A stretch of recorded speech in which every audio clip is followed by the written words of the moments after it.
So thank you very much. It's really a pleasure for me, and I'm grateful to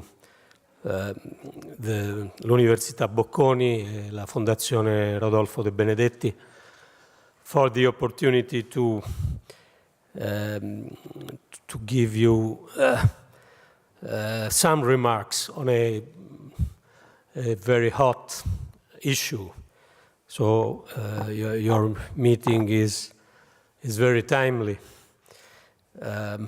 about the refugees and asylum policies. It is in fact the issue maybe most relevant in our European discussion now. And so perhaps it's useful for me to give you also an update of how the Italian vision is in this discussion.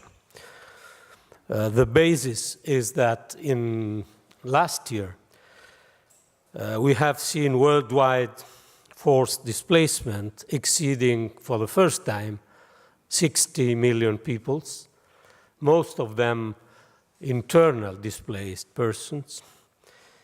And in Europe, we had a 1 million people arriving by sea. These figures help us to understand the magnitude of a problem which will radically change the world we live in, not only in Europe. I just landed tonight after a visit to Afghanistan and Pakistan, two countries far away from the Mediterranean shores. Nevertheless, migration was a topic on the agenda, and don't be surprised, because after Syria, last year, Afghanistan was the second country of origin of asylum seekers in the European Union. And by the way, 3 million of Afghan refugees are now living in Pakistan. The migration flows will be on our agenda for a very long time, I think, because their root causes, conflicts, demography, economy, human rights violations, climate change, will not be removed overnight. We are facing an unprecedented reality. Just consider that in 2050, the population in Europe should decrease from 730 to 700 million people, while in Africa it will reach 2.4 billion inhabitants. Moreover, the fight against Daesh and the current crisis in Libya and Syria won't be settled shortly, as it is difficult to imagine a rapid social and institutional improvement in sub-Saharan Africa. And when people are forced to move, smartphones and global communications are there to make the movement easier and possible in comparison with past periods. In other words, there is no quick fix for such a complex phenomenon. Therefore, the EU is not requested to solve the problem once and for all. And I often repeat to my European colleagues that migration did not appear, as someone think, in August 2015, and will not disappear in April 2016. The dilemma that the European Union now faces in dealing with migration is not between locking down its borders versus offering shelter, nor between our well-being and security on the one hand and solidarity with refugees on the other. The choice is simpler, and it is between managing the phenomenon or suffering it. Our wake-up was very late. Just think on the fact that the very first European agenda on migration was decided in June last year because of the request of the Italian government after a tragedy that took place April the 18th of last year. Before this agenda, June 2015, there was not a European blueprint for migration. This is absolutely amazing if we look at the impact that the migration phenomenon has in European Union nowadays. So we were very late, and our agenda is still, to be frank, to be implemented. We have an agenda now, but it lacks a lot of implementation, and it is still too much influenced by domestic policies and frequently by bad domestic policies in single European countries. We should remain coherent with our values and demonstrate that democracy can deliver, that the agenda can be implemented, because failing to manage properly the migration issue would entail a progressive EU disunion, because it will destroy the European dream of free movement, diversity, inclusiveness, and liberty. In the age of social media and global markets, we cannot regress into self-sufficient societies. Building new walls or new barriers cannot be the answer.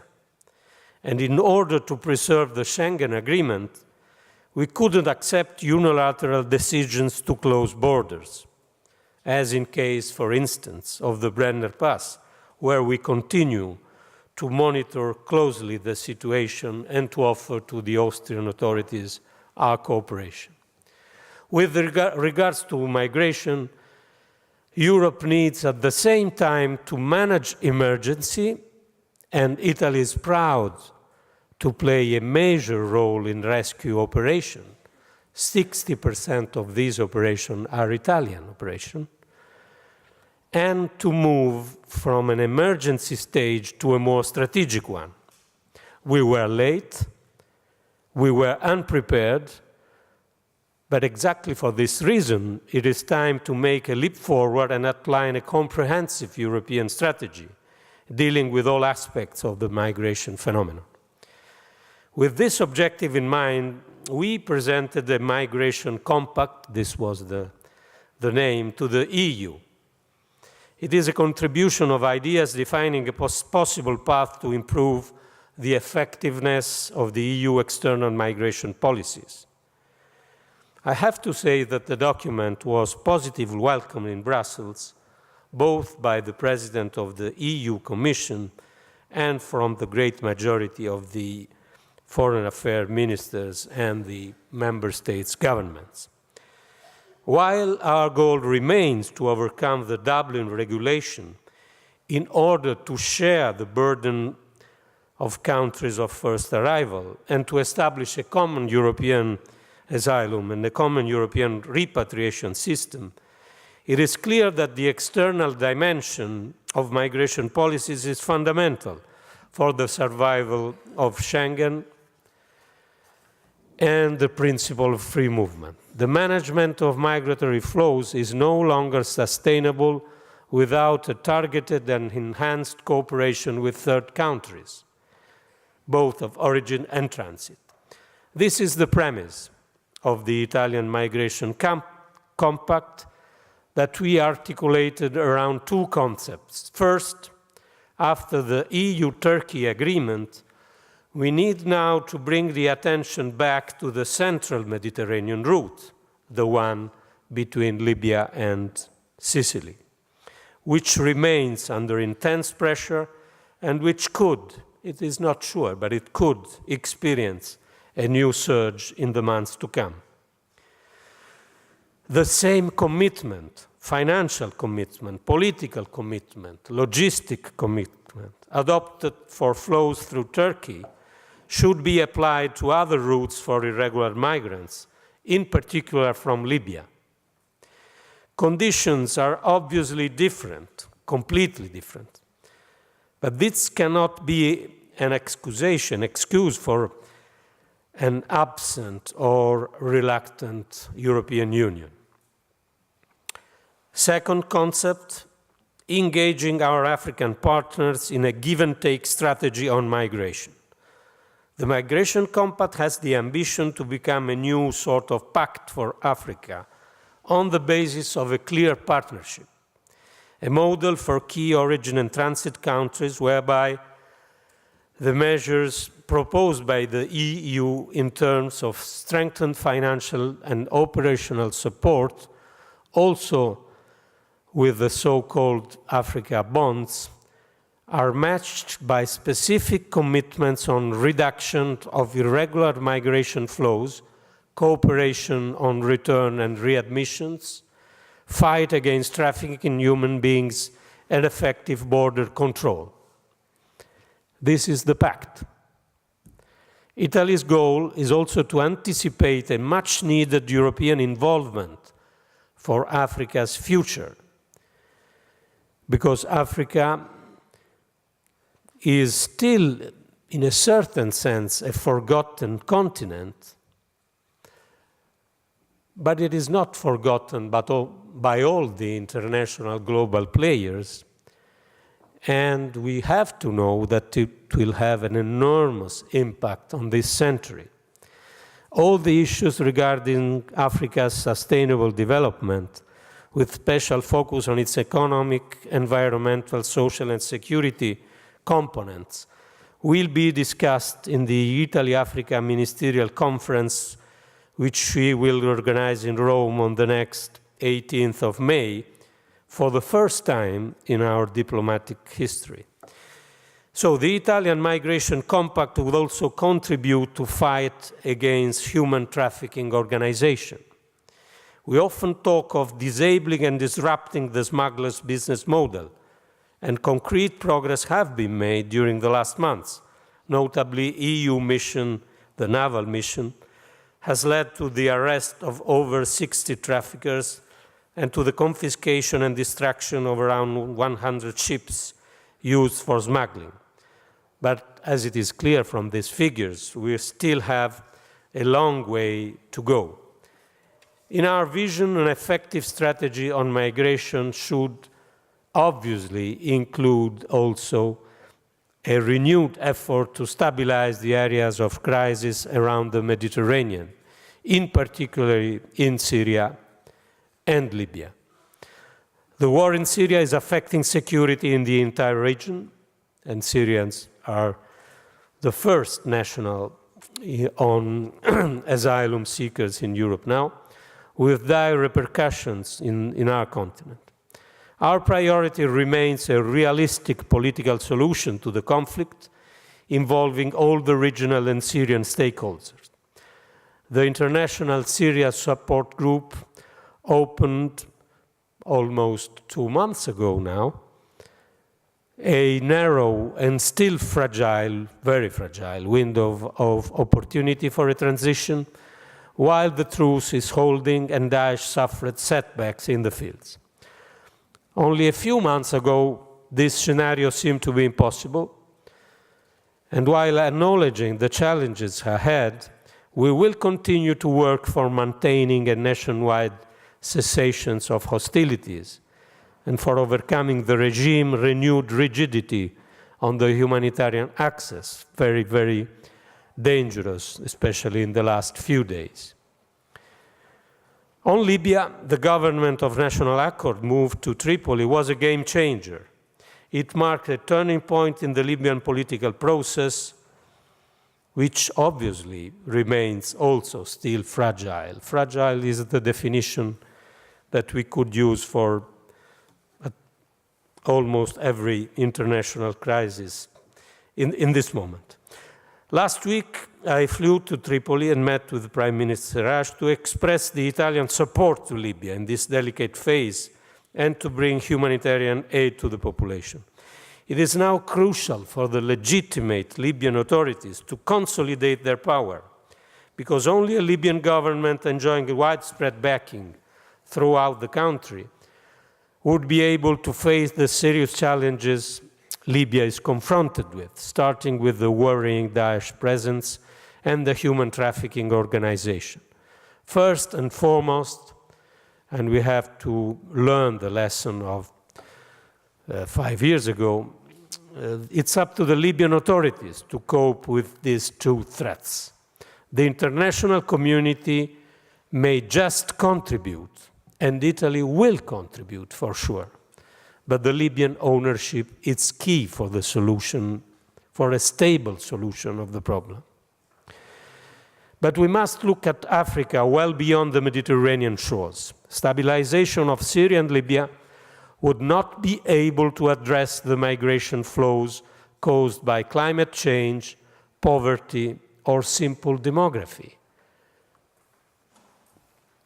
Let me dwell for a moment on climate change.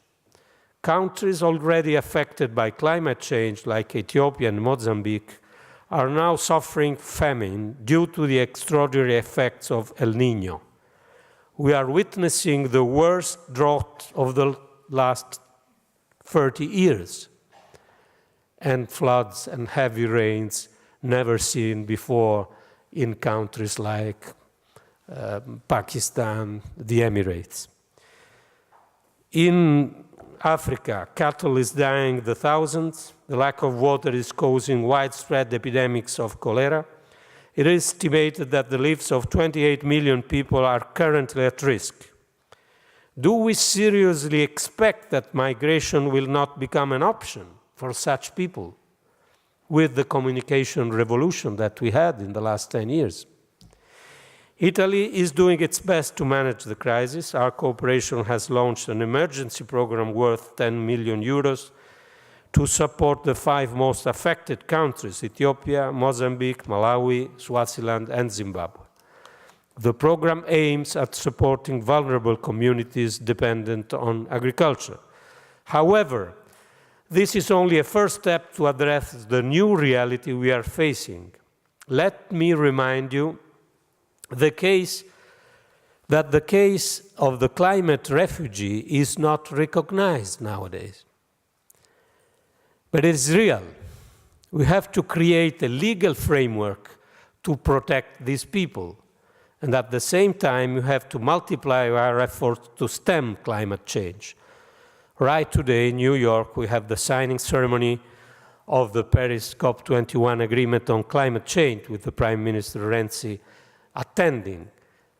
It is a success, but it is an open issue still today.